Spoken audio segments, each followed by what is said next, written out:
Hey everyone, in this video I'm going to show you how to factory reset Meta Smart Glasses. Step 1 is to turn on the glasses. Slide the power switch onto the left arm of the glasses forward to turn them on. Step 2 is to close the right arm. Fold the right temple, which is the leg of the glasses, inward, which is close onto the position, and keep the left side open. Step 3.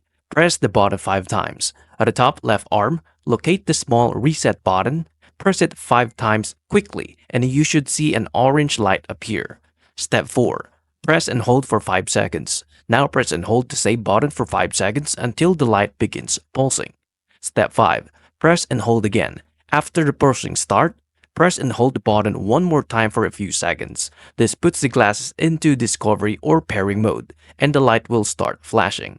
Your Ray-Ban Meta Smart Glasses are now factory reset and ready to pair again with your device.